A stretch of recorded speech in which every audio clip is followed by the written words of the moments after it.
Oi,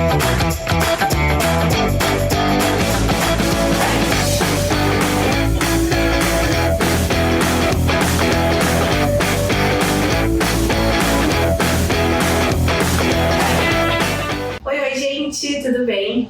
Hoje a gente está aqui com o ortopedista Junichiro Sado. Doutor, muito obrigada por vir conversar com a gente. E hoje conversando sobre um assunto muito importante que é coluna, né? Eu que agradeço o convite. Exatamente, coluna é uma das alterações ortopédicas mais comuns que a gente tem, né? Uma queixa muito frequente no consultório de ortopedia.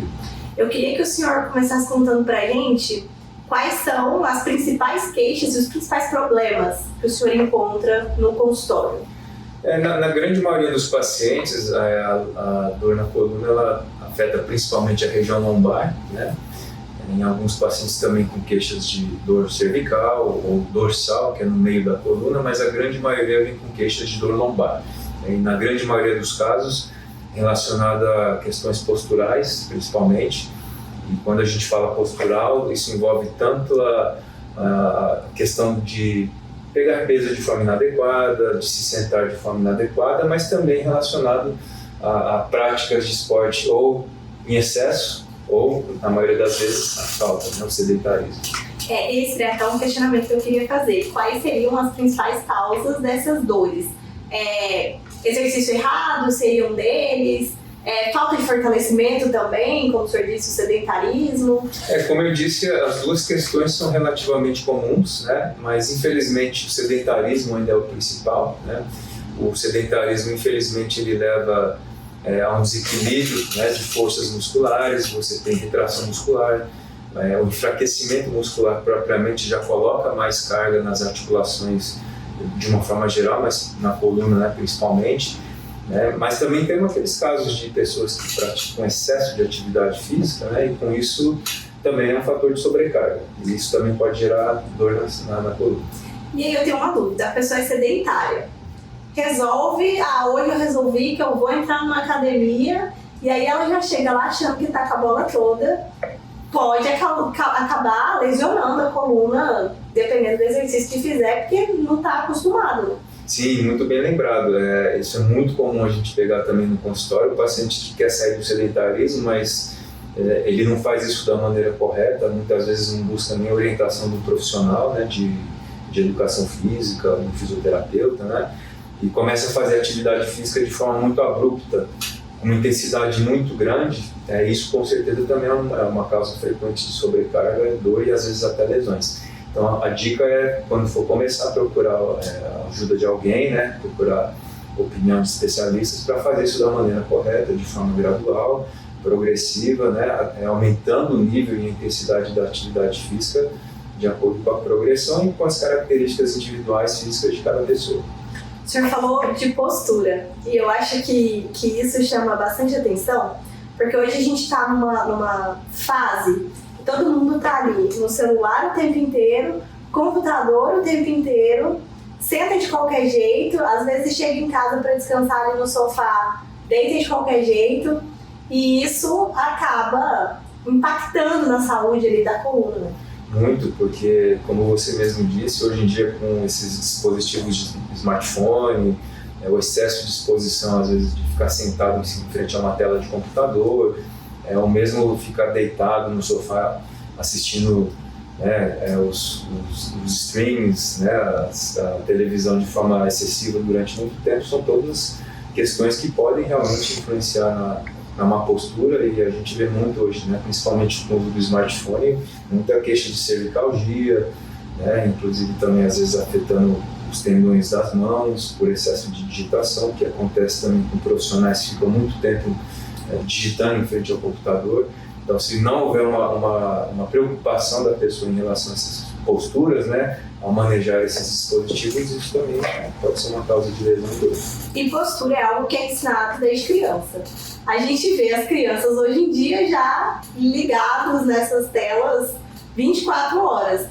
Pode ser um problema do futuro ainda mais acentuado, essas questões de coluna? Não, certamente, né? Infelizmente, esses hábitos de vida diária, eles têm estimulado não só essa questão da má postura, mas também o próprio sedentarismo, né? As crianças hoje, elas, de maneira geral, elas praticam menos atividade física e têm menos atividades de lazer que envolvem algum tipo de esforço físico do que era antigamente, né? As brincadeiras de antigamente envolviam mais, um pouco mais de movimentação, e hoje em dia o pessoal está muito ligado aí na internet, nas redes sociais, usando tablet, smartphone, isso com certeza é um fator. E aí a gente volta lá no sedentarismo, porque aí as crianças de hoje em dia acabam ficando sedentárias, e aí de um jeito ou de outro o problema de coluna vem. Exato. E aí some-se isso a questão do sobrepeso, né? A gente está tendo cada vez mais o aumento da obesidade infantil, né? Não só na população adulta, mas as crianças também já estão vindo com esses maus hábitos, né?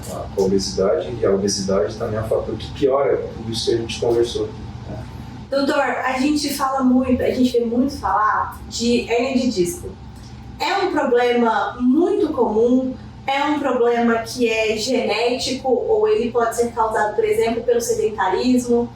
A gente falou só da dor na coluna sem lesão, né? Que é a dor por sobrecarga, uma postura, mas quando a gente fala das lesões da coluna que podem causar dor, hérnia de disco, assim como a osteoartrite, que é a artrose, né? São as duas principais causas de dor na coluna que a gente pega no consultório. Hérnia de disco é uma situação multifatorial, tem várias possíveis causas, inclusive algumas causas podem ser genéticas. Se você tiver alguém na família com algum problema de hérnia de disco, ou osteoartrite também, você tem mais chance de desenvolver, né? Mas com certeza também são lesões também que têm uma relação com uma postura, tem relação com obesidade, e em alguns casos também em relação com excesso de exercício, atividade excessiva. Então, as mesmas questões que levam a pessoa a ter uma dor somente postural também pode aumentar a chance dela ter uma lesão propriamente na coluna. Então, essa lesão postural, ela pode acabar acarretando outros problemas mais graves. Sim, ela pode ter uma dor só por sobrecarga postural, mas também pode evoluir com lesões mais sérias, como essas que a gente citou. Doutor, e aí as pessoas elas só costumam frequentar o ortopedista quando sentem alguma coisa. É esse mesmo indicado ou é recomendado que se faça uma visita uma vez por ano ali para ver se está tudo certo ou não precisa? Teoricamente, as visitas anuais para o ortopedista elas só têm uma indicação formal quando você já tem alguma doença diagnosticada e essa doença exige, né, um acompanhamento regular. Ou então naqueles pacientes mais idosos que já têm osteoporose, que já precisam fazer esse cuidado da saúde óssea, que isso tem que ser feito com uma certa frequência. Mas assim, em termos de prevenção de lesão ou busca de lesões, a gente não tem protocolos ainda definidos de fazer uma consulta buscando isso. É lógico que se você tem algum tipo de dor e está querendo fazer alguma atividade física, é sempre interessante você fazer investigação antes, né? Para saber se essa dor é alguma coisa mais séria ou não. Muito. Outro ponto que eu queria abordar com o senhor, a gente caminhando para o final, a gente está terminando julho. Ainda aqui em Goiás, em agosto, o pessoal ainda costuma ir para Araguaia, né? Pegar o fim de semana ali para curtir o Araguaia. E a gente vê muitos acidentes, o pessoal vai mergulhar e acaba se machucando porque está num lugar raso demais. É um problema muito comum nessa época do ano. É um problema sério, felizmente não é tão comum, mas é aquele tipo de problema que quando acontece as consequências são trágicas, né? Porque o mergulho em águas rasas é uma das principais causas de paralisia, né? Paraplegia. O paciente mergulha num local que ele não conhece, muitas vezes ou é raso ou tem estruturas, né? Tem árvore, um pedaço de árvore, pedra, e com isso você tem um traumatismo craniano e pode ter uma fratura na coluna cervical, né? Dependendo da gravidade dessa fratura, você pode ter uma lesão da medula, né? Que é a estrutura neurológica que transmite todo o estímulo neurológico para os braços e para as pernas. Então, dependendo da gravidade da lesão da medula, a pessoa pode ter sequelas irreversíveis. Então, você tem que ter aquele cuidado, né? Se for mergulhar em algum lugar que você não conheça, primeiro desce, entra, vê se é raso, vê se é fundo, se tem estruturas. E de preferência nunca fazer aquele mergulho de ponta, né? Ou dar aquela cambalhota. Cambalhota, malabarismo, sempre tem mais risco de você ter alguma lesão mais séria, então sempre pular num local que você conhece. Aquelas brincadeiras também de um empurra o outro e Não só isso, mas sempre tem aquela mistura, às vezes, com bebida alcoólica, são todas coisas que podem adicionar mais risco, né, de você desenvolver uma lesão mais séria. Em caso de acidente, o que é recomendado fazer aí? Estou perto de uma pessoa, a pessoa se machucou. Mexo nessa pessoa, o que eu faço? Se tratando de mergulho em água rasa, geralmente, como tem o trauma também craniano, a pessoa geralmente perde a consciência, então ela tem que ser retirada o mais rápido possível da água. Lógico que quanto mais gente tiver para ajudar, melhor, porque tem que ter uma estabilização, né, do pescoço para você não piorar a lesão, né? Tem que ser tirado com muito cuidado e buscar auxílio de alguém que tenha conhecimento de primeiro socorro, né? Se não tiver um corpo de bombeiro, buscar alguém que seja da área da saúde, tenha um conhecimento mínimo de atendimentos de primeiro socorro.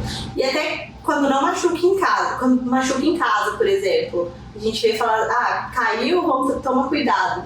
Recomendado esperar o corpo de bombeiro chegar? Ou aí depende muito, né? Porque tem quedas que você pode ter simplesmente contusões leves, mas de forma geral, se a dor for muito forte, você perceber que você não vai conseguir se movimentar ou ficar em pé, aí sim, melhor esperar. Melhor esperar, chamar um socorro e aguardar o pessoal, o especialista chegar. Doutor, a gente está chegando no fim. Eu queria que o senhor desse uma dica para quem está em casa para manter a saúde da coluna boa, uma coluna saudável. Eu acho que a dica é de sempre, né? O que todos os médicos falam, isso não é uma dica só de ortopedista, qualquer médico que for falar em qualidade de vida vai dizer, né? Que é basicamente você se manter magro, né? Evitar o sobrepeso e manter a atividade física sempre regular, né? Principalmente exercícios de fortalecimento muscular, exercícios de alongamento e não exagerar nas atividades físicas. Lembrar que tudo na vida, quando em excesso, pode te causar problemas e a atividade física não é diferente. É isso, doutor. Muito obrigada por nos receber aqui. O programa Jeito Goiano está de portas abertas para o senhor. Eu que agradeço em nome da SBOT Goiás. É isso, eu espero que vocês tenham gostado. Até a próxima. Tchau, tchau.